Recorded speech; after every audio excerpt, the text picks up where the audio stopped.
Opera, everybody. Episode number 8, July 1-4. For July 1-4.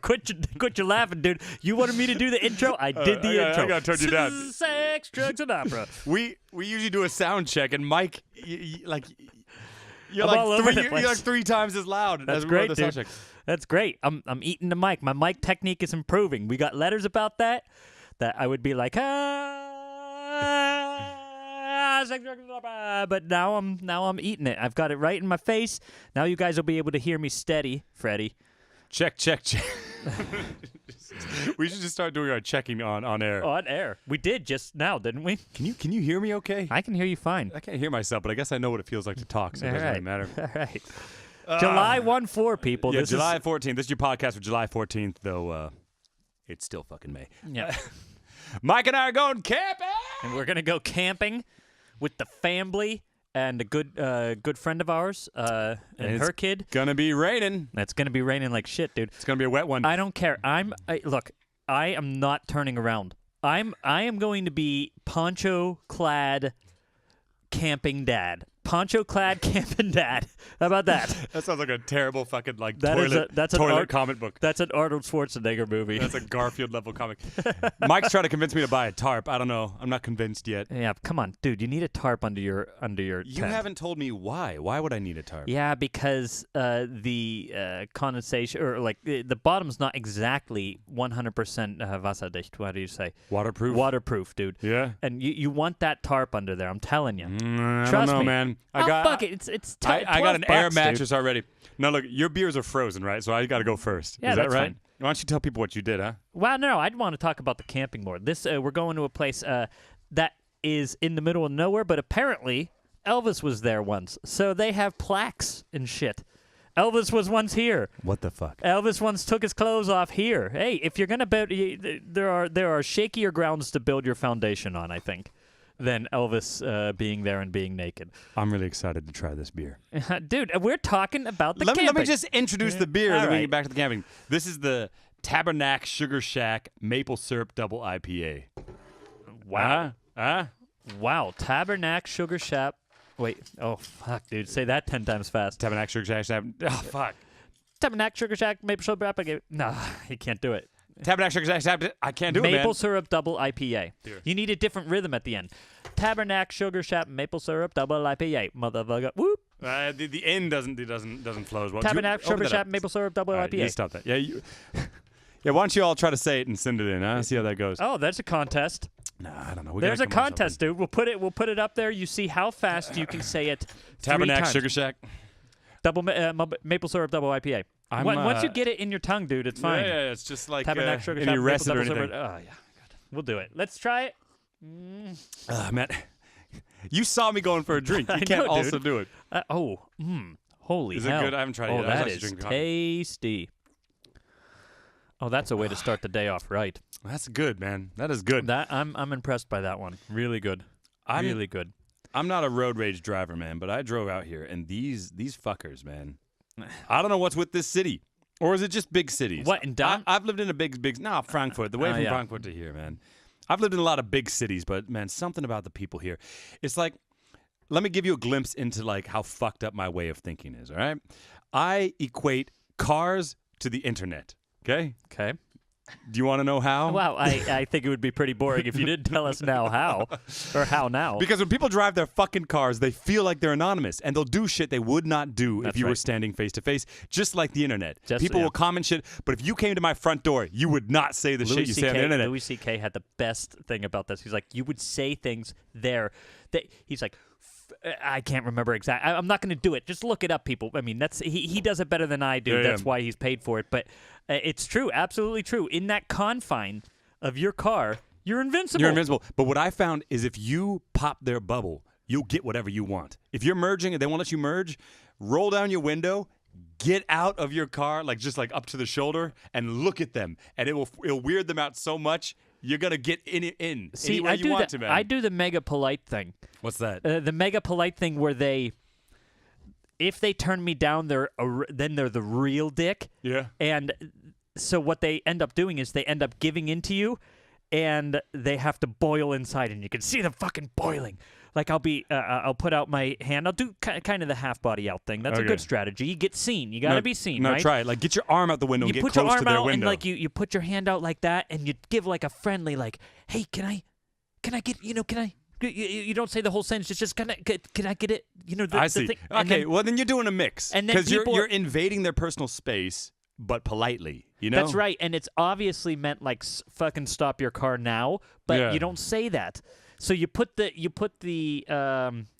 blame on you put the blame on their shoulders. If they react poorly to it, then they're the ones doing it. You not just you. hold up the mirror for them to look into. That's right. Did you know that I learned once that in customer service, like if you work at a place like baggage claim or some shit like that, or lost luggage at an airport, somewhere where people come in and they fucking yell at you, like rental car places, they will almost always have a mirror behind the counter because people are way less of an asshole when they can see their reflection. Hey, that's cool. Did you know that? So anytime you're in a bank or somewhere where people are usually shitty, they have a mirror behind that because if you start yelling at someone and you catch like your bars do I've this too always sometimes, noticed too. in the morning when I look in the mirror, I'm such a nice guy.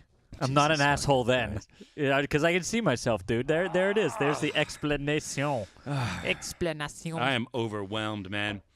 A tip to everyone out there: learn your fucking music when you have time, so that if something else comes, you're not fucking overwhelmed. All right? Yeah, but dude, so Jared's a part of a new production here coming up, a new production, and you know all those stories you hear about Mozart getting the music to the singers a couple days beforehand. Well, that's kind of what Jared's I guess doing. that's how it happens. Yeah, but then I added a concert on top of it, so it's like, I don't know, man. Your own fault, If dude. you got time to learn the music, fucking do it. All right?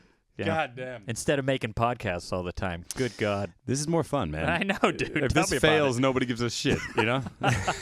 It can't fail, you know? When you're engaged to do something, dude, there's pressure. Under pressure. So Mike, Yeah. you want to get into it here? I don't know. I've been having a decent amount of fun talking about drivers, shitty drivers, camping. That camping subject is not nearly is not done. completely played out, dude. I'm Well, we're looking forward to gonna it. do one more podcast before we go camping. There's nothing better than sitting at a campfire. Nothing in the whole world. No, I love camping, man, and I want to really commit to being the American in Germany. As soon as one of us can afford it, we got to get the pickup truck. Okay. Oh my God, I would kill. Someone's got to get like a yellow lab.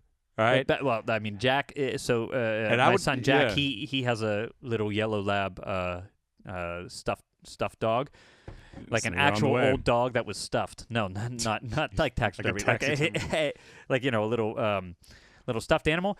And my brother's yellow lab is named Ivy, and Jack is just Ivy crazy. So he has this That's little, right. He does always have to have that small thing with him. version of Ivy. So if Yeah, we could get a dog, I would get I the would, dog, and then I would really commit to the character. I would get the hat and the flannel shirt. You know.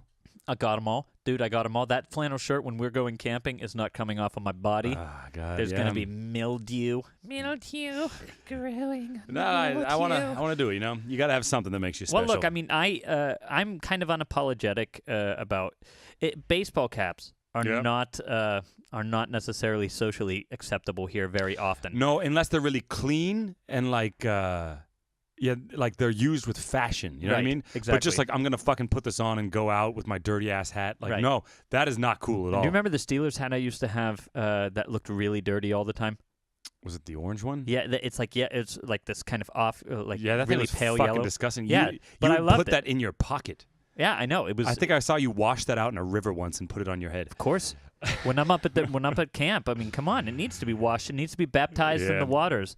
Something I gotta buy before we go camping is I gotta get some of these. Wade in the water. Gotta get some of these garden games, man. I love that shit. It's summer out here, man. It's a hot day today. Oh, I God. love it, man. 30 degrees. What is that? Almost 90, huh? Yeah, it's gotta be like 88, 90 degrees. But my allergies are going fucking nuts out there. Nice, dude. I don't got it. I have when I used to work on a farm a long time ago, I used to get hay allergies, but that's more because you do when you're baling hay. Yeah.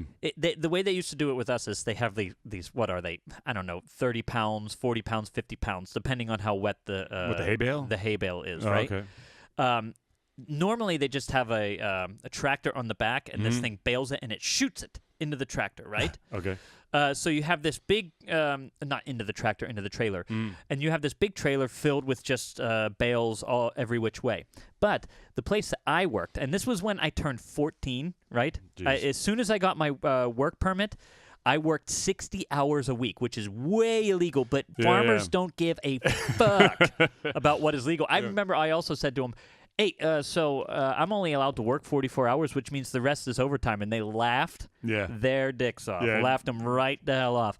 So anyway, they decided, or they figured out that they can fit a lot more bales in the back of this, in this trailer if somebody's back there stacking them as they're being shot up there, right? Okay, yeah. So you have this little 100-nothing-pound 14-year-old kid, right, in the back. And the first time I did it, I didn't put anything over my mouth. But if you guys have ever been around that, there's hay dust flying everywhere. And I was just coughing up the blackest, most disgusting shit all the time. Jesus. But anyway, this thing comes flying at you in the air. And you got to dodge it or what? No, you either have to, so you let it hit the ground and then you stack it. But if you're not stacking it fast enough, then that thing is flying at you and you Then the better next be able to one's get coming. away. So the better you get at stacking it, the more efficient it is and you probably won't get hit. But so you stack it, and eventually you stack it all the way up to where you can barely fit anymore. There's just this one little hole up in the top. And the way they have to do that is they angle the chute up a little higher, and then they have to ramp up how fast they're doing it, like how fast it's coming out of there a lot. So there's someone like a cannon. They're just shooting these hay bales into the back. That's right.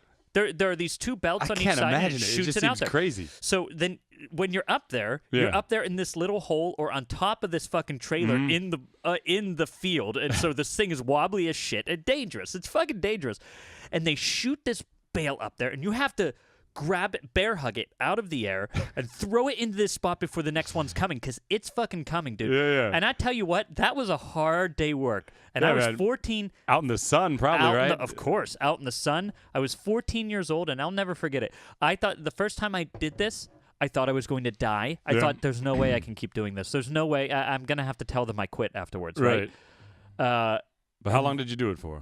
I did it only one summer because I was doing it to pay for my school trip to Italy. Oh, okay. Yeah. Did that. I tried to take 2 days off vacation, and they almost fired me. They almost fired me, and it was my parents telling me that I had to do it. They were going down to Tennessee for some baseball tournament of my brothers, and they almost fucking fired me. And I think my father had some words with the guy. He's like, fuck you, dude. You can't fire the kid. Yeah. We're taking him, and you're not going to do anything about it. I mean, what can you do about anything like that? Anyway, after I was done, one second. After I was done, and this is a feeling I miss, and I don't get from opera necessarily. Okay. When I was done, I was absolutely dying. Yeah. Up on the top of this hay, up on the top of this hay wagon, and I looked back. Yeah. In this huge field, as far as you could see, was completely clean. Yeah. And I remember thinking to myself, "Holy fuck, I did that." Right. I can see this difference, which there is no tangible thing. Like, once you sing a note, it's gone forever in the world. Well, and it's not like sports or like baling hay where it's like yes or no. You know what I mean? It's not so objective. And that's something I struggle with too. That's really hard, you know? Because like, if you build something, you're like, boom, table's built. Right. You know, put shit on it. It's fucking done. The only equivalent that there is if you get a good recording there. If you get it if you look and you get a really good recording and you hear it, that's the equivalent of looking back. You can have that forever, which is awesome. But do you find over time sometimes if I listen to recordings of myself, when I have the recording, I'll think it's terrible. 2 years later, I think it's amazing. A year later, I'll think it's like the sound changes over time based on where you are in your life and your singing. Well, it's because you're just so fucking critical. You worked so hard. But that's what means even to yourself, it's not objective. But if you cut all the grass from a field, there's not a person in the world that can say you didn't do your job. It's done. It's simply finished. Okay, that's a good point. And there's no good and bad. I mean, good and bad, I guess, is how fast you do it or how efficiently you do it. But as far as is the job done, yes. But as a singer, the job is never done. Right. It's never done. That's right. That's true. And even, I mean, I guess some people, they look back at like awards and they fucking sit in their Athenaeum with their leather couches and they look at their fucking albums, you know? Yeah. All that shit. Yeah. But even then, that you have all these albums, and there is definitely somebody talking about the internet. There's definitely somebody on Amazon listening to that record that you made or that album that you made and writing, "Oh my God, the Scarpia was just ridiculous. I fucking hated him." And it's like, what the fuck, dude? Yeah, I don't know, man. No, I mean, he might be right, too. Yeah, Who knows? You might be right. The question is whether you're proud of it or not. I don't know. I miss some of that other work. Do you think that's the worst job you ever had or the hardest job you ever had? No, definitely the hardest physical job I've ever had. Yeah. The worst job I ever had was easily Subway. Easily Subway, That's hilarious. dude. I mean, the worst job I ever had was McDonald's, right? Uh-huh. And the hardest job I ever had was similar. I was in a car warehouse, and I would take tractor batteries and dump the acid out of these recalled tractor batteries and throw it away. And it was just physical fucking labor, but it was still not the worst job I ever had. And it just shows that mental strain is more exhausting than physical strain. Yeah, absolutely. Because I would sling those tractor batteries any day. Tractor batteries? That's amazing. You know how heavy a car battery is? Yeah, no, the tractor seriously. battery is like 4 times as heavy, man. That shit was hard fucking And what'd work. you say, you were dumping it out? We had these, like, a pickup a semi-truck would pull up with these, like, recalled batteries. Like, if they leak or something, you can return them with the warranty. And then I would basically, like, rip the top open, like, dump out whatever the fuck was in there, and then just discard the battery. That sounds fucking And then dangerous, some of them that dude. were returned for other reasons, like a wrong serial number or something, or they could be repaired, I would stack them on pallets. But I was basically just sorting these fucking old... It was dangerous. I went through a pair of jeans every week. What? Just the fumes and the, like, spray of the stuff would just burn holes in your fucking clothes. Write that shit off on your taxes. But still, man, McDonald's. It's still Fucking worst job I've ever had in my life. By far, man. I don't think Subway for me was that long after I did the farm job, but so I might have been 16, and they would leave me in that place during the lunch rush hour. Just in charge of everything. Completely alone. Yeah. Completely alone. That's how they do it, man. And in the back, we would go in the back, and you could see the sky through the roof. You Yeah. could actually see the sky where you're handling all the food and shit like that. What, oh like my God, it was Shawshank awful. Redemption? What do you mean? Not like there were holes in the fucking roof. Oh, I thought you meant there was like a skylight. You would like look up, like, you know, Shawshank Redemption. These walls are funny. You know, like, you learn to love I them. remember the first time I saw Andy Dufresne. First you hate them, then you grow to need them. Right? Oh man! All right, now now we've jammed for a while. Let's maybe get on topic. Pull these All right, horses back. You know, in the we should do a whole on the episode trail. about old jobs because honestly, I've had like 16, 17, and in Germany they don't do that. In Germany, you go to school, not everyone here has 10 shitty jobs they did. Yeah, but our girls, you know, they did some hard work at the. If you work at that grocery stores are also. Yeah. Moving, I'm not saying it moving. doesn't exist, but I'm saying the summer job isn't a thing in Germany. I don't think. Oh yeah, maybe. I had a different job every single summer for 3 months, and no one's gonna hire you for 3 months unless it's shit work. Character building, okay? Yeah, do it. right, if you're young out there, if we have any young listeners, get off your ass in the summer and get a job. Get a job. Fucking do it now. You know, if you got 2 months free during your summer pause, make some cash, buy yourself a nice TV, That's right. brag to your friends. You know. Yeah, there you go. Write us in with your shitty work stories. Hey, there's a good one. I want to hear some shitty work stories from people. We not should just do opera. a work one. Definitely. All We right, will. but- it's in the books. But people. we We're are doing going to the work talk about some musical stuff today, but not opera. So, well, it could be. You're gonna we'll have- see how it comes around. well, you got some stuff ready. We were going to discuss. We said on the last podcast that on this podcast we would discuss some of our favorite non-opera artists. Right. Yeah. I said it back on the second or third podcast. I grew up doing rock music. Mike also grew up doing other stuff besides opera. And I mean, I didn't get into opera till late. And a lot of my respect and kind of like feelings about music came from non-opera people. Mm-hmm. And there's a lot of disrespect in the classical community for pop singers, for rock singers, right. even like classic singers like Aerosmith and the Beatles. You know what I mean? And it's like, I don't want to get into it too much because that's a whole podcast I'd like to do someday. What, the disrespect that... Just talk about pop music instead of classical music. Oh, yeah. Because if you listen to pop music like you listen to classical music and you measure it against the standard of classical music, of course it's going to be shitty. Right. The point of pop music is not melody and expectations and like tension and release. And it's a different fucking thing. And if you listen to it with those ears, you know? Although, the thing is, you mentioned like tension and release. That is I would disagree. I think that's basically a universal thing in all music, and maybe people don't define it that way, and maybe it's not executed in the same way. But there's got to be tension and release. I would say there's expectations, and your expectations are met or gone against. But I don't know in a lot of pop songs if there is a pulling tension that is. Are you then kidding, resolved. dude? Listen, just go to any fucking club where it goes. Are you talking about the build-up?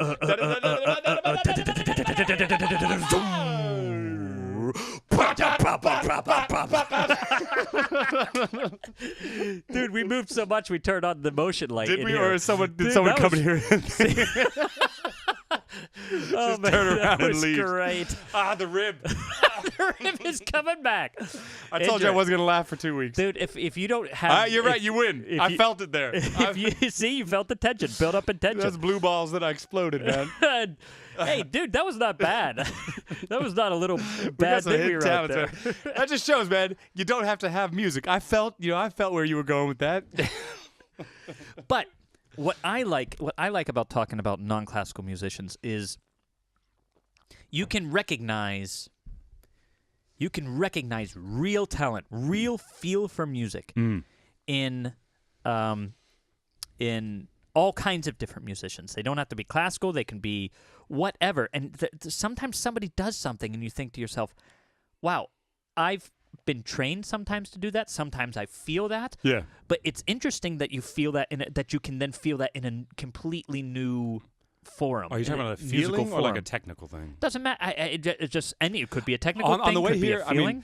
just technical. On the way here, I was listening to that "Take on Me" that song, and man, when he gets to the top before he pops the falsetto high E or whatever, he gets this covered sound that's like, all right, it's like he's got some meat on it. I'll tell man. you what, That dude. guy. I had a He's fucking friend doing it. I had a friend who I didn't believe him at first, but then I started listening to it a little bit more. He said that Tom Jones is one of the best vocalists, non-classical vocalists. And you want to talk about somebody who can keep his larynx down? When he goes, it's not unusual. Yeah, the body. It sounds like the middle of his voice until you start trying to sing along. You're like, holy shit, this guy's that guy's. up there, man. I mean, honestly, there's some real technique. And actually, the one of the guys that I'm going to talk about today, not just his songwriting, but the way he uses his voice, I find him to be, no joke, classical, non-classical, one of the most interesting vocalists I've ever heard in my life. Yeah. We're going to talk about that. No, I mean, so let's just get right into it. We're totally gonna do a podcast on this pop thing because I got so much I want to say about that, but I won't. I'll save it. I won't do it now. Who do you want? You want to go first? I mean, I got two guys in mind. I mean, the last podcast I talked about Freddie Mercury, and I could talk about Freddie Mercury Totally, the whole dude. time, but We I'm could not do a gonna. whole show. I'm not gonna do it, but he's fucking amazing. Listen to the last podcast, but I was actually gonna bring up the lead singer of the band Tool, which I'm not sure if you're into that band at all. I don't know him at all. Did you close this door? Yeah, When I this- did. Oh, okay. I feel uncomfortable whenever the door, even though you can see through it, I feel You like close this into uncomfortable a when box. So you're the kind of guy that, like, if you sleep in a bedroom and you're home alone in your apartment, you would close the door. No, I don't give a fuck. I don't give a fuck about that. It's just that this seemed right. We were preparing for the podcast, and I right. thought, well, the door's open. It should be closed. Come on, dude. All right, Keep that's focused, fine. dude. What the fuck? I can't, man. All right. Anyway, Maynard is the name of this guy, right? Which I think is a stage name, but who gives a shit? He's the lead singer for Tool, and then later he started a band, A Perfect Circle. He had a really interesting life, the way he came up into music, but they all fucking do, so that doesn't matter. But my thing about him is, I'll show you after the podcast. There is a YouTube video. You Google Tool Philadelphia live show and their song Sober. Yeah. Right? And the amount of performing and focus this man does is incredible. Yeah. And I think I've never harnessed the amount of flow and focus. We talk about a lot on this podcast about not giving a fuck what people do and just producing your art. Yeah. You know what I mean? And he gives a fucking masterclass in that shit. And it's a dive bar with 5 people there. Yeah. And I've done gigs before where there's 4 people there, and I find it hard to find the motivation to give a killer show. I don't know. I'll give a good show, but I don't leave it all out on the stage. I don't know. I try to. I try to. Sometimes I find it a bit easier to do it then. I'll tell you what. Well, if they're relating with you, but this is a bar of people drinking with their back to you. This is an empty room with 3 people at the bar not looking at you. That's difficult. So you got to equate it to singing at a garden party and there's 4 people talking and they're not looking at you. You gotta. I think in that. I mean, not to go into giving advice or anything, but in that you just got to make music and not give a fuck that anybody's there at all. Yeah, you do your best, but the people that actually can achieve that. Yeah. No one's fucking looking at you, but you're going to give one of the best goddamn operatic performances that has ever happened on this planet, with no thanks. That's some real artist shit. And I encourage everyone, go look at this stuff. And also, he sings the same way every time. You want him to talk about technical stuff. Yeah. He executes the same fucking way, which means that he has an exact intention in his mind. But you don't That's think not random. But if you hear a different recording of the same song, he doesn't. Does he do it the same way? I mean, I know he might have his technique so solid it sounds the way, Where- but does where- he where he- actually do it? Yes, where the he song? where he fades into like a gritty sound into a head voice mix to chest. Like he has intentions, and everything he does is intentional. Yeah. The way he uses this mixture of the voice, this nasality, this, I don't think he would have the vocabulary to define to you what he's doing. Right. But he has an exact intention in My his question mind. is he flexible with it during like when you hear different recordings of the same song? Do you then you're like, okay, that's basically the same, so I don't even need 2 recordings, or do you say, holy shit, in this one he does this, and that's interesting? Yes, he does. He does. He is flexible and free enough to kind of incorporate it the way he's feeling on that day, Right. or what the situation needs. Yeah. And the last thing I'll say about him too is his lyrics could rival anyone as far as depth and complexity. The amount of people that are online discussing and debating the meaning of his lyrics, the amount of literary references he has to old Shakespeare and this shit in a rock pop genre. And not to talk about the artists, but people don't give the fans of rock music enough. If you're a rock music fan, people be like, he's a dumb fucking person. Those people, I would argue, care more about performance, integrity, lyrics, like discussing that stuff more than opera people do. Well, I would say they definitely care about lyrics more. Definitely. I mean, opera seems to be a lot about execution. Well, that's the difference between musicals and operas, I think. I mean, it's like musicals, words are very important. Opera, it's the music. Absolutely. That's kind of pop music from classical music, I think.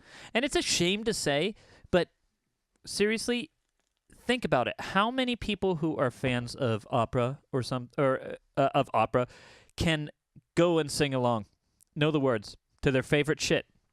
How many people can say this is my favorite aria and know the words to it?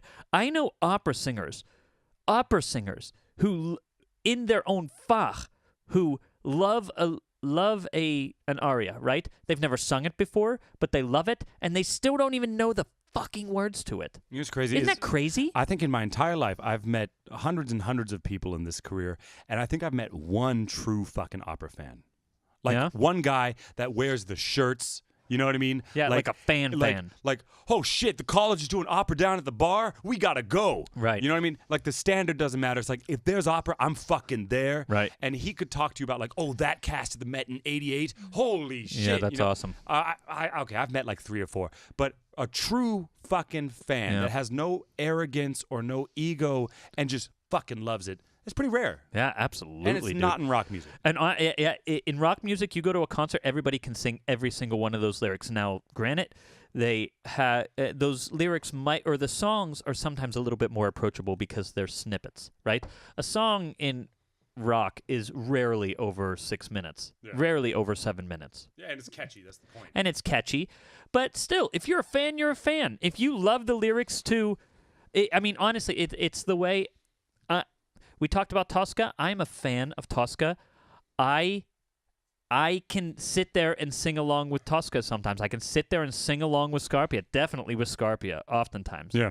I mean, honestly, it's because I like it, and maybe it's also because I've been around it so much. But still, before I ever did Tosca, before I was actually ever part of the show, I could sing to Spazi mi dira, Spazi mi d'amore. Yeah, sure. I mean, because it's just the best fucking lyric. It's And so cool. And I love opera, but I like doing it more than I like Definitely. experiencing it. Definitely. You know what I mean?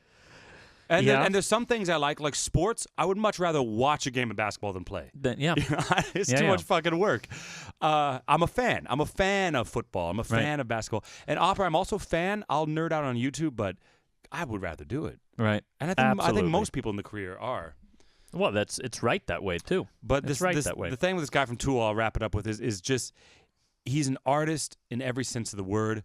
If you get past the medium in which he's doing it, Yeah. because it's intense, it's screaming, it's distortion, but the essence of what art and music and expression and creativity is, he does it as well as Anybody. a lot of other people. Who Great. do you got? Who's your guy you want to talk about? You know the Avett Brothers? Yeah, of course. Avett Brothers are, I find them to be absolute top-notch singer-songwriters. I don't know if it's because they're brothers or what, but they create harmony as well as anybody ever. I mean, they're just their voices are perfect together, right? Yeah. The songs, like I said, are just are just incredible. One of the songs is the best love song ever written. Yeah. I'll talk about that later in the podcast today. Okay. But also the mixing between genres that they say, they don't seem to be like, oh well, that's not our genre, so we don't do it. Right. They do what they feel sounds good. They use the banjo, which is a completely underutilized instrument. Great instrument. The mandolin. There's like this bluegrassy, country, rock, folksy feel. It's somewhere in the middle. And when somebody does that, I find that to be genuine. Yeah. Instead, I mean, not that. Like I said, I used to go to bluegrass festivals all the time, right? If somebody's doing classic bluegrass, it's awesome, right? But it's not necessarily genuine. Yeah. I know what you mean. Being genuine is something that's kind of, I don't know, could you say indefinable? Yeah. I mean, because as soon as you start defining something, you're putting it into a box. Right, then you give yourself restrictions, and then... Is that your leg? Oh no, a little footsie. Yeah, that's okay, man. No, as soon as you start giving yourself these restrictions, then you're doing something. You're doing your best impression of something almost. Yeah. And honestly, sometimes that is my qualm about opera. I'll give you an example. Okay. Why can't you put a cadenza on something in Puccini? Why? What is the real reason? Besides, we don't want to do that. Yeah, man. Hey, man, you're talking to the wrong guy because I am so against Fach and genre, all that shit. I hate it. I mean, know? you want to people are oftentimes approaching a classic opera and wanting to make it new, right? Yeah. And in doing so, they'll just completely take a shit on the stage and the costumes and what the story is. But for some reason, they won't touch the music. They won't touch the music. They'll touch everything else. Why? Well, why does Put that power in the singer's hand and let them make some decisions. See what comes out. Maybe it's awesome. I don't get why it has to be beautiful all the time either. Oh, it really shouldn't be. You know, like I try sometimes to make some sounds on stage that are purely like visceral and not beautiful. And I get shot down every time. Yeah, but that's exactly why I want to do Mima someday. Yeah. Mima should be as ugly as possible. He should be not necessarily his voice all the time, because he should be back and forth. It's like Gollum. I mean, you can overdo it. Of course you can overdo it. I'm not saying that you can go up there and just fucking like a whole roll. Overdoing it is still completely subjective. But goddammit, if you are grabbing at somebody, you know, why do you have to do the opera yell? You don't. You really, really don't. Only. Why do you have to do that shit? Do people yell like that? Is that relatable to your life? No one's ever yelled like that in the history of mankind. And yelling does not hurt your voice unless you have no idea how to fucking yell. Well, it can, dude. It could put some stress on those chords, but who gives a shit? If that's what you want to sacrifice to get a point across, I mean, okay. I sang rock music for a long time. You can yell a lot Have before you it ever damages your seen? voice. Have you ever seen? Then going back to non-opera singers, have you ever seen the warm-ups that I don't know, like the death metal singers do? Yeah. They'll do these scales. Of course, man. And I'm like, holy fucking shit! But they have careers, for years and years and lifelong years. careers. And granted, they're not turning around and singing an opera aria after doing that. We have to say, but I'm talking about in an opera over the course of one night. You can yell once. Yeah. Who gives a shit? And if your voice can't handle it, then don't do it. But I'm saying if you Yeah. got the tools, Yeah. then why can't I fucking do it? Yeah. Look again. We're two choirs, and each choir is preaching to the other right now. I'm sorry. We're getting off the Avid Brothers, but the point is... The Avid Brothers... as soon as you do a genre, as soon as you label something, you're putting it in a box, and then it becomes unoriginal. Both my people today have voices. And by voice, I mean they have something that is theirs. They've created something that is theirs, and I could pick their music out of a lineup of a million. Yeah. Avid Brothers, they're great. If they're listening, god damn it, guys, come to Germany. Come to Frankfurt so I can come see you guys. Yeah. I'll tell you what. They come to Frankfurt sometimes. Do they really? Yeah, at the Messe down there. Oh man, I got to go. They're great. The song that they wrote, I won't say it right now because it's my lyrics. It's part of my lyrics. Or the lyric thing that we're going to talk about later, is the best representation of love or relationship Yeah. The best representation of a relationship that I've ever heard in my life, and I can't wait to see them. I'm again. also impressed that they're able to work together as family. Seriously, dude. That's You know what I mean? difficult. Hey, no, You know look, what I mean? Like on the road and the business side of things. You know, you and I do this podcast Those are together. some But if we loving were like brothers. traveling the world and shit, you know, I mean, come on. You'd be getting on my nerves. But they probably do. They probably just put it aside though because they got Well, it. it's They got it's to work. about managing that. It's like having a baby or getting married. You know, if you tell yourself it's not going to be a problem, you're fucking lying to yourself. But That's it's right. how do you manage that problem when it comes up, man? Exactly. All right, dude. Who you got? Look, we're doing 2 each today. It was difficult to narrow it down to 2. I mean, we could do it again. I could Difficult. talk about non-opera as much as I could talk about opera. It's an equally large part of my musical Definitely, life. You know? but the point with these 2 things is Mm. the point with these 2 people. Well, let's talk about it as we go on. Go ahead. Okay, so Dave Grohl was the drummer for Nirvana. Then after Kurt Cobain died, he formed the band Foo Fighters, and now he's like the front man for Foo Fighters. Uh-huh. I heard once a rumor that he recorded the whole first album by himself to like cope with Kurt Cobain's death or something Really? like that. Yeah, I'm from Seattle, so these guys were all kind of like a big part Are of they my from Seattle? I childhood. didn't know that. Nirvana is, yeah. I didn't Nirvana, I mean, they grew up a little north of Seattle, but yeah, Seattle's where they got their start. Down there in the old Central Saloon. But he is what a musician should be in any genre. I mean, most recently I saw that he broke his leg on stage, and he got it set during the concert while he was playing in a chair. Man. They set his broken leg, and then he continued to do the tour from this Game of Thrones style chair that was made out of electric guitars. But not only did he not cancel the tour for breaking his leg, he didn't cancel the show where he broke his fucking legs. Man. He is obsessed with fans and entertaining. Who's the guy? Who's the conductor at the Royal Opera House? Papano or something like that? I have no idea.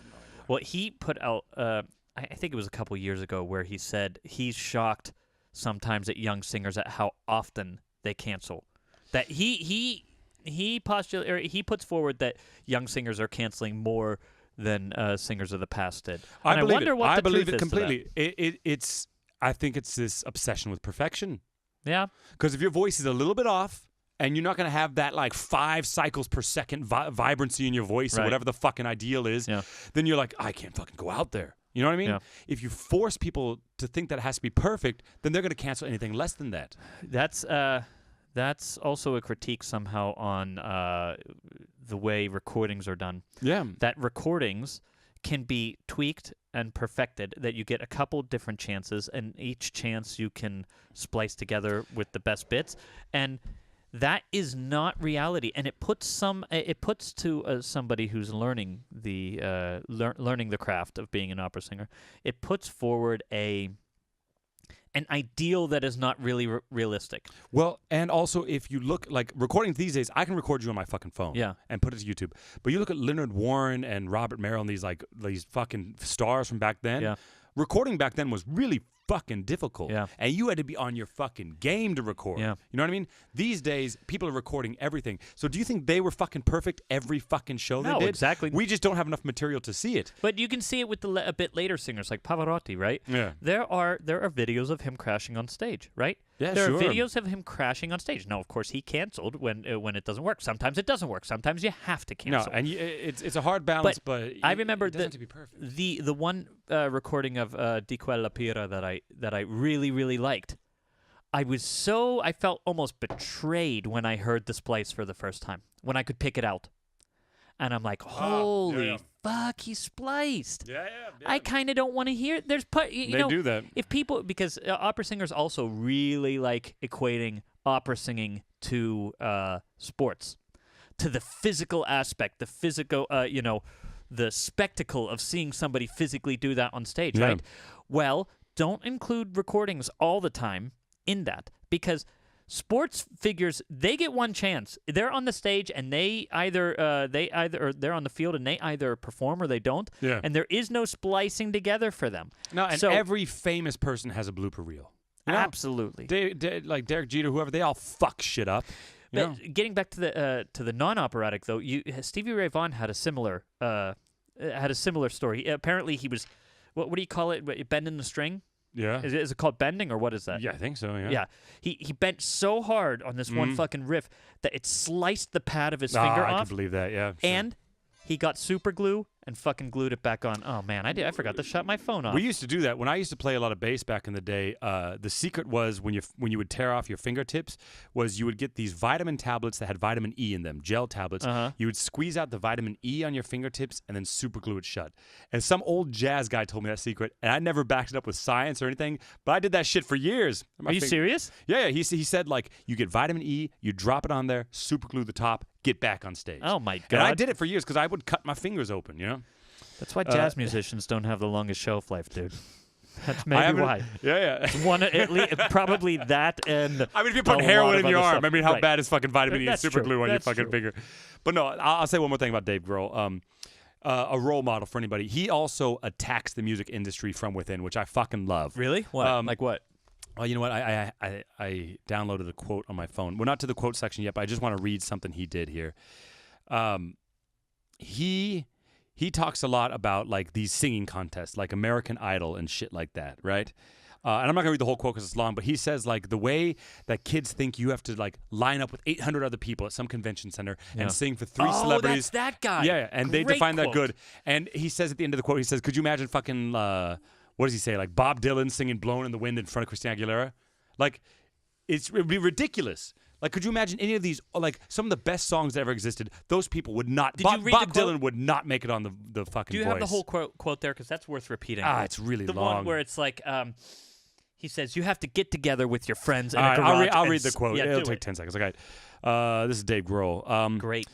When I think about kids watching a TV show like American Idol or The Voice, then they think, oh, okay, that's how you become a musician. You stand in line for 8 fucking hours with 800 people at a convention center, and then you sing your heart out for someone, and then they tell you it's not fucking good enough. Can you imagine? It's destroying the next generation of musicians. Musicians should go to a yard sale and buy an old fucking drum set and get in their garage and just suck, and get their friends to come in and they'll suck too. And then they'll fucking start playing, and they'll have the best time they've ever had in their lives. And then all of a sudden they become Nirvana.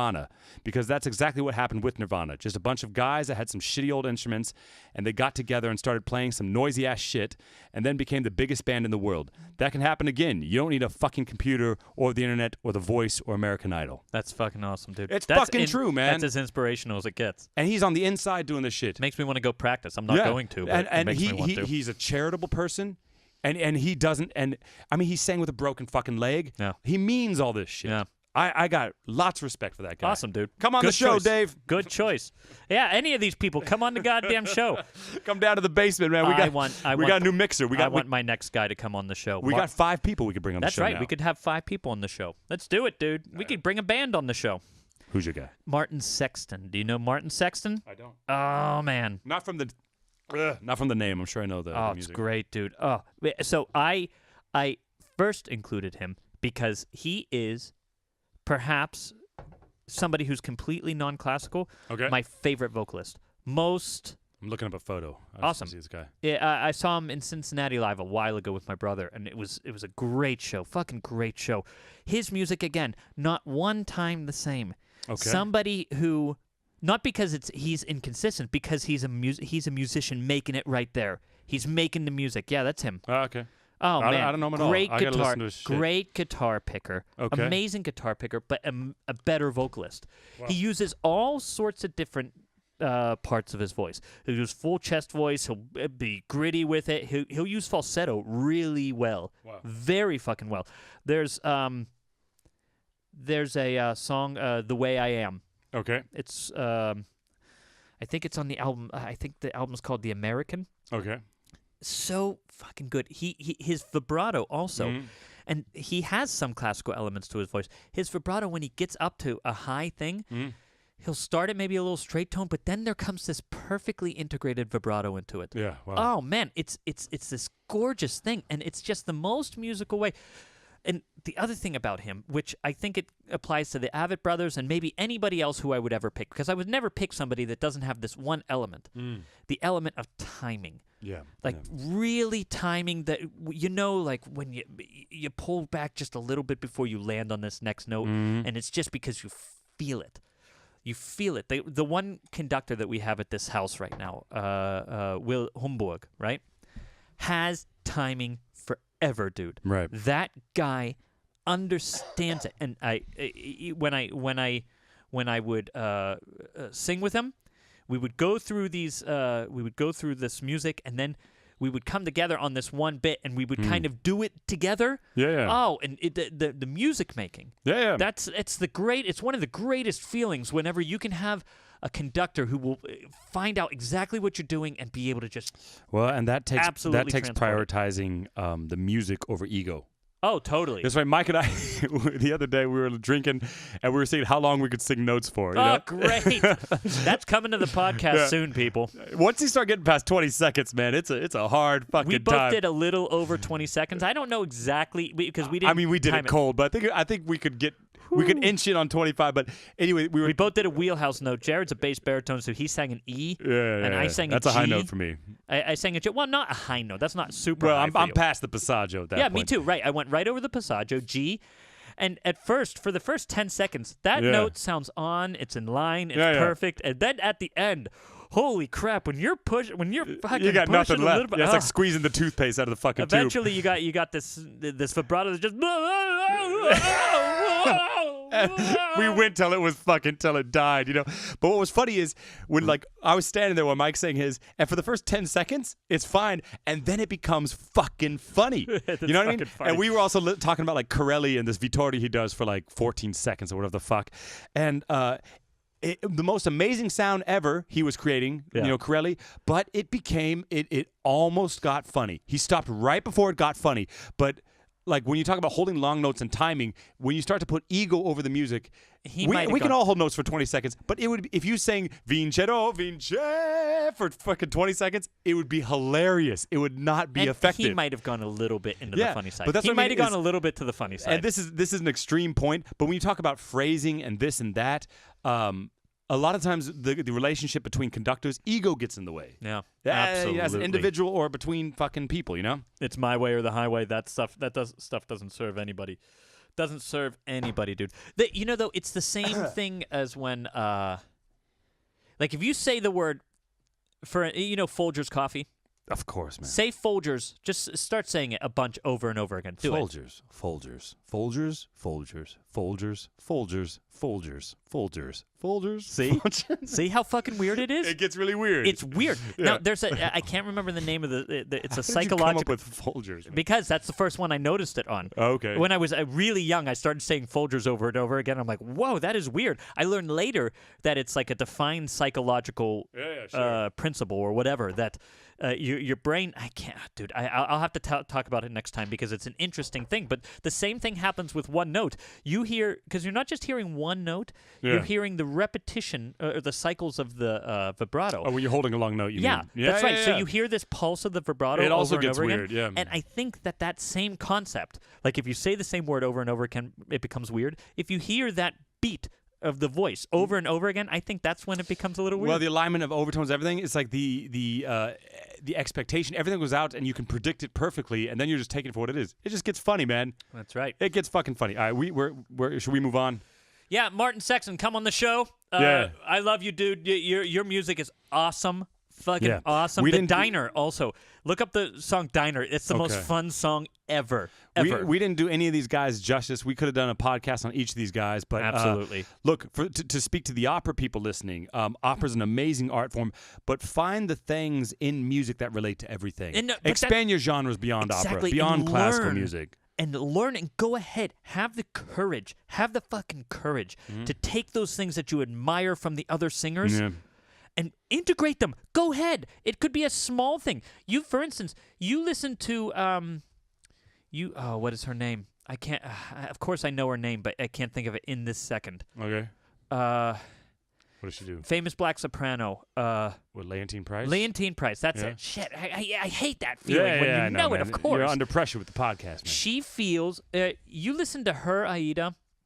There are influences from her musical background, her background in the way she does it, and it makes her unique. Yeah. Makes you want to hear that one only sometimes because it relates to you. Jesse Norman's the same way. Jesse Norman does. She didn't have.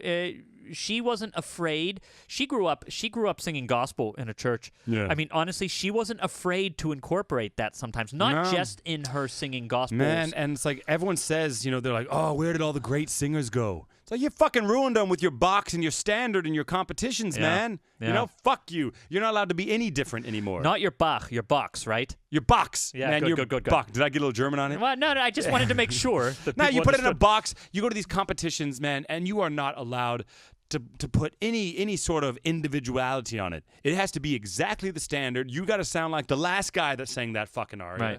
You know what I mean? That shit drives me fucking I'll crazy. give you another example. I think I might have mentioned it in one of the last podcasts. Josef Schmidt. Do you remember this guy? Do you know who he is? Yeah. He was called the pocket tenor, right? Because Yeah, he was that's right. 5'1", 5'2". Right. Amazing singer. Grew up in Eastern Germany and then, of course, had troubles during the war. You listen to his recording. Go on YouTube and search Una furtiva lagrima, right? His cadenza at the end is so wildly different. Yeah. So wildly different and much more in the tradition of like bel canto, like the old bel canto where you can use a cadenza to really show everything about your voice, show what your strengths are and everything. He does this trill on it. Seriously? Okay. Oh my god. And I gotta look that up. It's so wildly different than the normal. But I love it, man. Yeah, me too. And you know what? I hope somebody with like the YouTube era and the internet, everyone, I hope somebody takes fucking opera to the fucking internet. I would love to do that if I had the resources. Yeah. You know what I mean? So you say, fuck all your money, fuck all that shit. I'm going to do exactly how I want to in my fucking garage. Absolutely. And you can suck it down. Just like what's his name again, the drummer? Dave Grohl? Right. Go in your garage, do some opera, suck Do what for the you want longest to. time, Don't and have then you'll a be goal. something new. No, you said it on one podcast, man. Don't do self-promotion. Just do something that fucking matters. Yeah. Yeah? If you want to make some good opera, hey, and I'm doing it. It just takes a long time. Dude, you don't think I'm going to yell in my fucking opera? I'm No, going to you yell! All right? Look, I'm actually kind of inspired by today, and I'm inspired by the influence of these It's fresh. It's a breath of people. fresh air, man, because Yeah. opera's so stuffy and the same all the fucking time. Get out of it. right. Step out of the box and then take those experiences and then step back into the box. Yeah. Because what is it? Miles Davis, I think he said, like, you got to learn the rules to break them, right? Absolutely. And you also got to know what's out there. All right, we're fucking going over. We're going way over, dude. I don't care. I love it. Let's cut out just the tip this time. It's a good one. I want to save it till we can talk Are about you it. sure? I mean, because we want to do text talk, I mean, we're at 50 minutes right now. I mean, we could do it. It's going to be like 20 minutes. We can go over. All right, Let's we'll just do one text each. Okay. I'll save the other one for another time. Great. Okay. I'm gonna do a really interesting one, and then we'll do the just the Well, why tip, don't you crack out your beer, Oh, good idea. Oh, and then we'll get in. too. And then we'll get into the... Dude, I was in the beer shop, and I thought, oh man, you got to go for the good sounding one, and then I thought, fuck that. Go for the good tasting one, man. We do IPAs so often. I wanted to do one that's different. Here's a lager. Ooh, man, have we done a lager yet? I don't think so. We've done a shit ton of porter and IPA. It makes me miss America, dude. Yingling. Yeah, the lager. The Yingling lager, dude. I want it. I want it back. I this want won, it. This won the old silver, man, back in 2017. Give it to them. Give them the name. The fucking Wolf's Craft. Super lager. Wolf's Craft, man. Super lager. And I don't know what the fuck this means, but it said this is called bio beer. Fucking like Organic beer. organic beer. What Yeah. What does that mean? If anybody knows about beer, what exactly do you have to do to make it an organic Dude, beer? I don't know, man. I dated a vegan once for a long time, and apparently most beer is not vegan. Something about the filtering process. Who gives a fuck? I don't know. She was hardcore vegan, like shampoo and tattoos, vegan tattoos, vegan shampoo, vegan clothes, vegan beer. I had no idea, man. Well, There's some people living like vegan shoes. it's a It whole was another thing. new world. And so the shit they do to beer, man, I don't know. I don't know what they're doing to beer, man. Man, but- I didn't know. You know, in the Civil War, they used to, if they were making a batch of something, oftentimes they had the big, like if they were making a whiskey, they would take like a leg of a lamb, throw it in there, let it stay for Well, a week, and they said it gave it a real mild flavor or yeah, something. I mean, some beer they'll like somehow filter through like fucking intestines or shit, Well- I heard a rumor once that anything red comes from like a beaver's asshole or like anything. No, anything Comes from beaver No, menstruation. I swear to God, someone write it. I heard raspberry flavor comes from beaver's anal glands. Fuck that, dude. I All don't right. believe that. You drink first, all right? Okay, there you go. Refreshing. Nice. I'm in. All right, so you want to do the song here? Yep, do the song. Give me the text.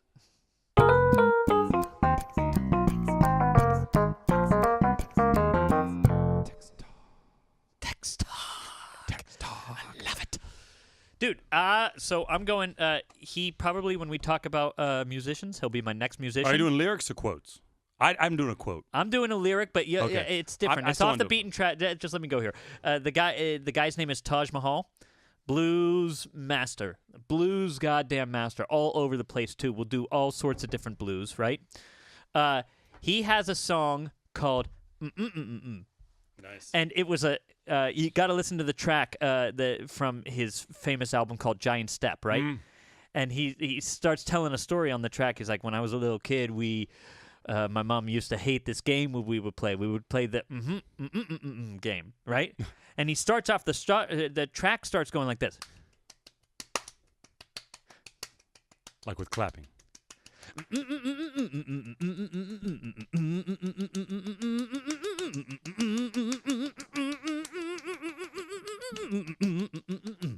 And he goes through Yeah. and does this whole thing. And at first I thought, oh, he's just singing. Yeah. If you ever have your kids in a course have to take dictation on something, rhythmically, have them do this song. Look up Giant Step. Yeah, okay. And because I didn't do it justice. The accents that he does are so crazy that they're not. You have to really think and like, oh, there's. Yeah, that's something that's cool about jazz that we don't have in classical music as Right. much. You know, It's not- well, Stravinsky did it. Of course, but it still doesn't even come close Not to even comparing close. to like Indian raga or some Definitely shit. not. Where there is no melody. It's all about rhythmic expectation. right. That shit's really nice, man. So I went a little haywire for you there. The only lyric we have here is but that's a lyric. No. It's good. It's good, and it's some of that shit's artistic. I don't like to go so artistic like what's that? John, who wrote the 4 minutes and 33 seconds or whatever? Adams. Wasn't Adams. It? What- No, wait. That's a bit. Cage. Cage, Of was course, it Cage? Of course, I it was don't- Cage. I've never cared because that's a bit too esoteric for me. Yeah, whatever. I mean, he made a point. Yeah, he did make a point, and I guess it was such a famous point that we're still fucking talking about it. But more when people do something like what this guy Taj Mahal Do you know did. he was sued once? What? He was once. He sued somebody once For copyright infringement. for copyright infringement because there was an album that was put out, Called, and one of the tracks was Pure Silence. oh my. So he went after them. I don't think the lawsuit ever went through because they didn't do 422. It was a different length. First off, and secondly, how do you copyright silence? Come on, dude. Oh my fucking god. Give me your lyrics, dude. I want to hear them. Nah, it's good. I like that because man, you Sue know. me. Go ahead, sue me, dude. I didn't do lyrics. I did a quote. Is that a song or do you have something in your throat?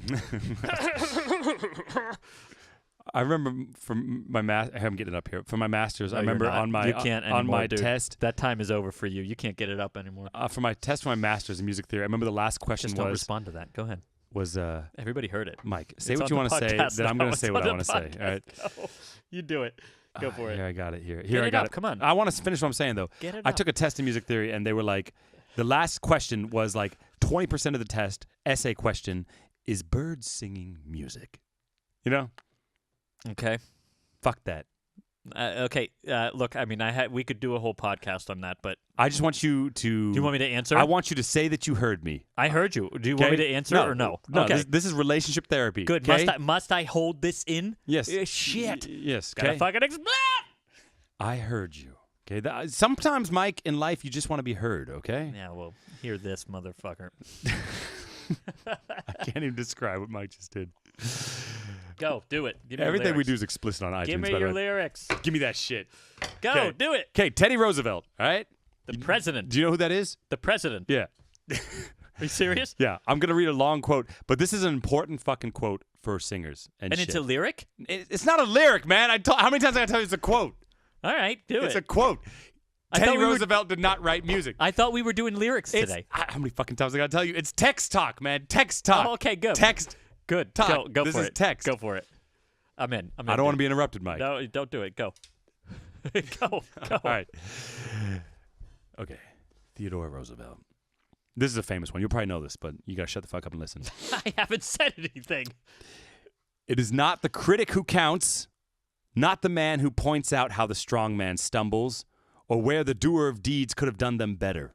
The credit belongs to the man who is actually in the arena, whose face is marred by dust and sweat and blood, who strives valiantly, who errs and comes short again and again, because there is no effort without error and shortcoming, but who does actually strive to do the deeds, who knows the great enthusiasms, the great devotions, who spends himself in a worthy cause, who at the best knows in the end the triumph of high achievement, and who at worst, if he fails, at least he fails while daring greatly, so that his place shall never be with those cold and timid souls who know neither victory nor defeat. Fuck, dude. Woo!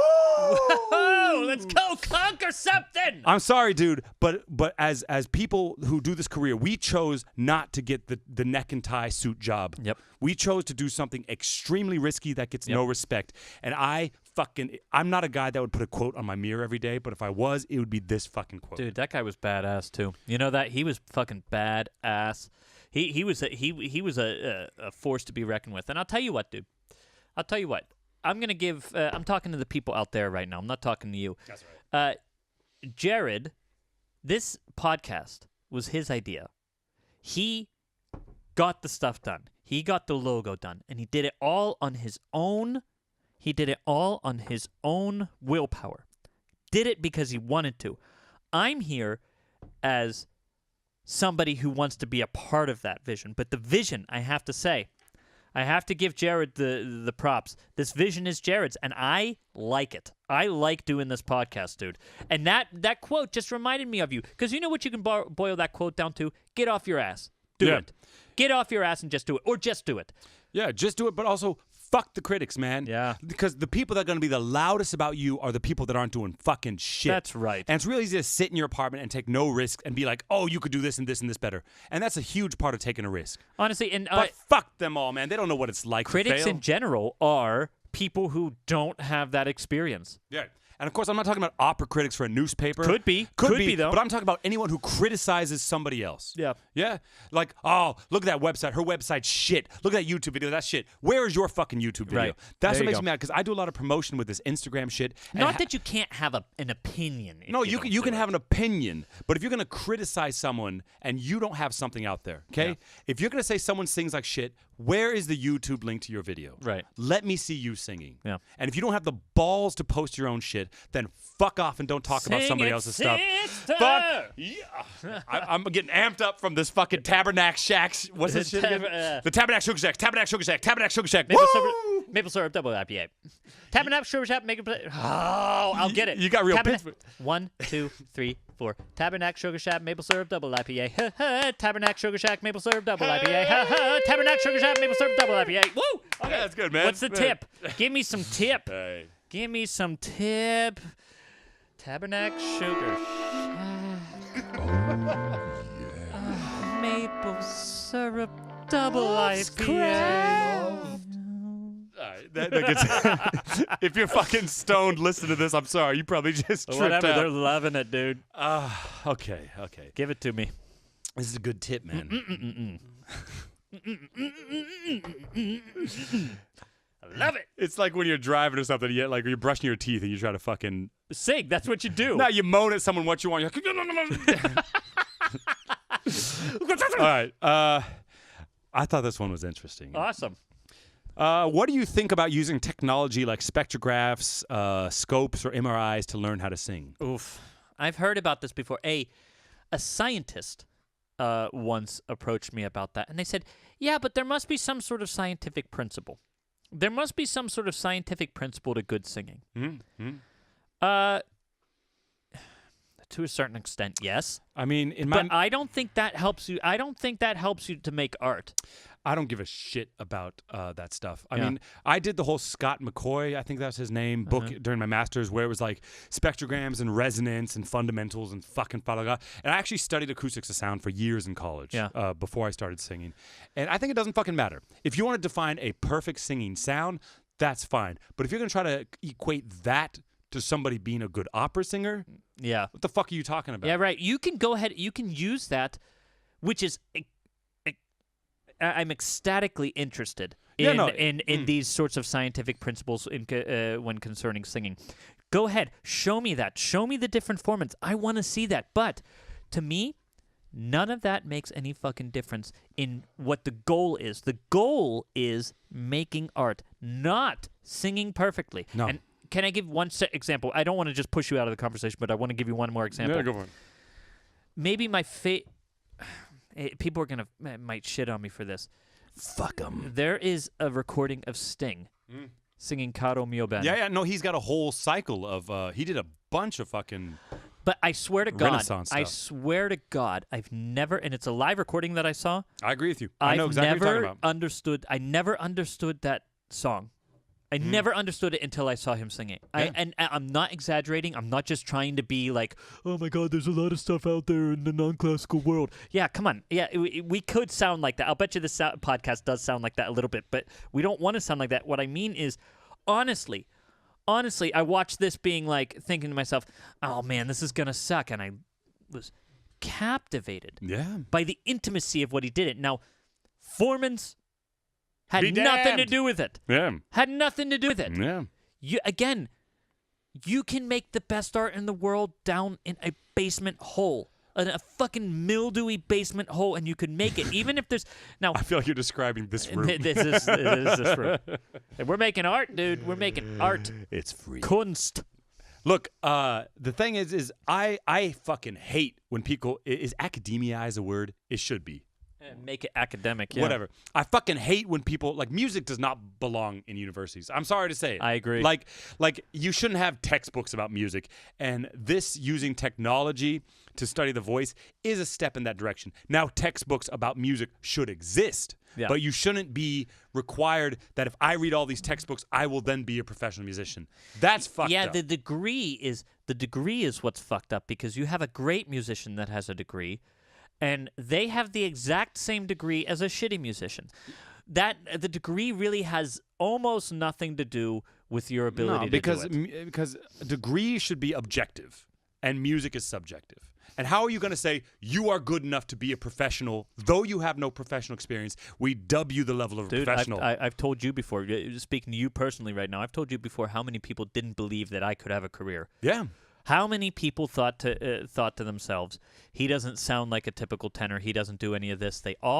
Most of them missed it. My teachers did not, but most of them fucking missed it, and most of them didn't necessarily want me to be where I was, and now here I am, and some of them are not doing anything. You're one of the best performers I've ever seen, but what Thank you do you. is unconventional, and I don't know if you put it against a spectrograph. It's like, how would you fucking, like, who gives a shit? You know what I mean? Do people use the spectrograph with actors? Why? Why not? Yeah. Why not? Is there a way that you can scientifically measure what's a good actor? Yes.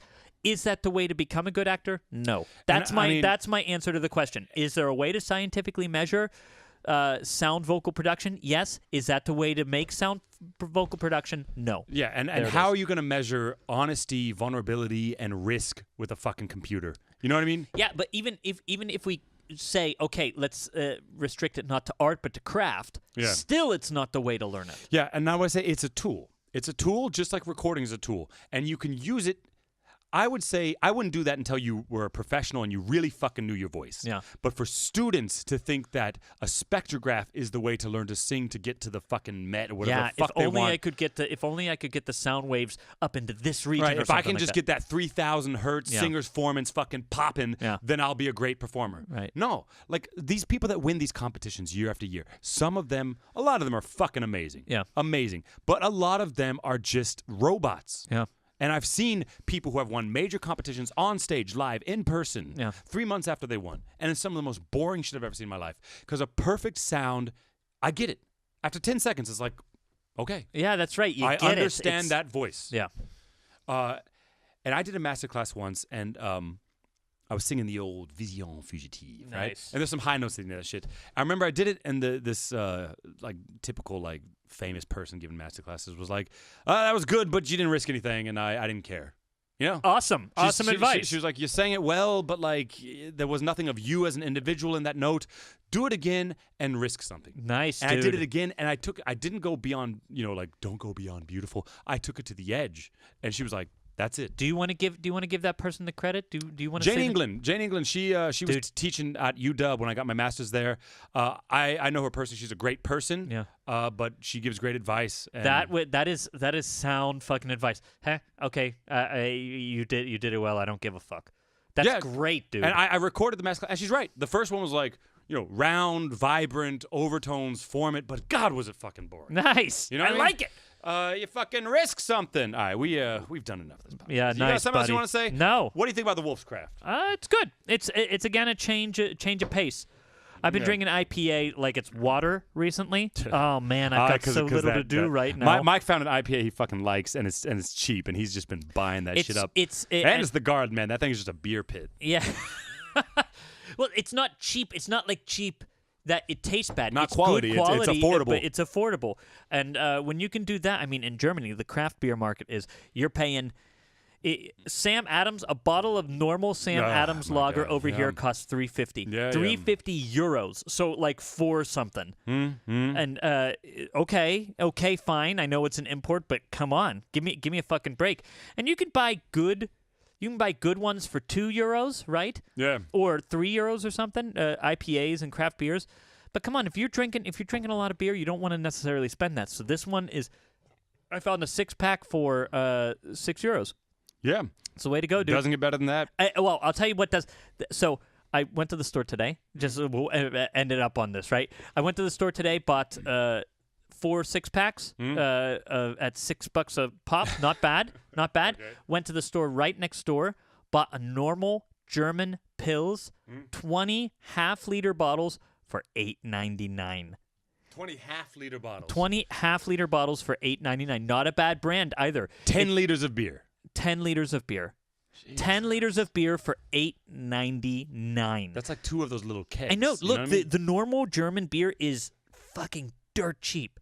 If that's what you want to drink, you can drink the rest of your life and not ever have to worry about what you're earning because that shit is cheap.